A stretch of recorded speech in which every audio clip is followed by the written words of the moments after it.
Well, congratulations on the film. It's such an epic achievement. I mean, from your perspective, over 3 hours worth of music. I mean, that must have taken over your life.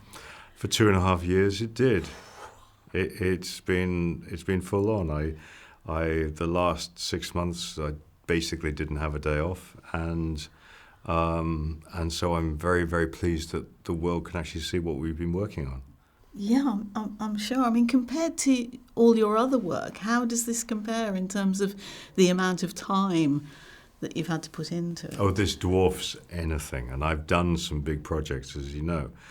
So this makes all of them seem tiny in comparison. There's so much, just the complexity of it, the amount of the different resources I had to put together, the sonic worlds I had to develop.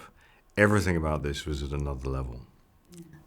I mean, most of the people involved all seem to be, if you like, Cameron regulars, part of his, repertory company, for want of a better phrase. What is it, do you think it is about him that makes people want to keep coming back and working with him? Because there's nothing else like it.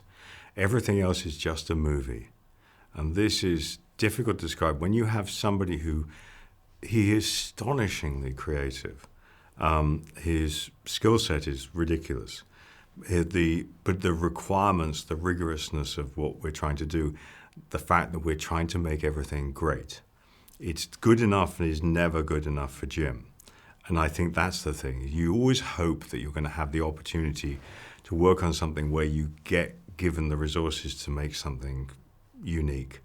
And as you've seen, this movie is unlike anything else. I mean, visually, in terms of just being in the cinema, it's a singular experience, and working for Jim is a singular experience. So each time you've worked on an Avatar score, because it's not the first time for you, how much does the music from the previous film actually influence you? And what is in this one, in Fire and Ash, that's new? So there's about 90% of this is new, roughly. Maybe, I think technically it's 88. But the way that I would say is that you've got the children carry the DNA of their parents, but they look different. And this is a grandchild of Avatar 1, therefore it has evolved it again. Each film, the scores have to reflect the movie they're in.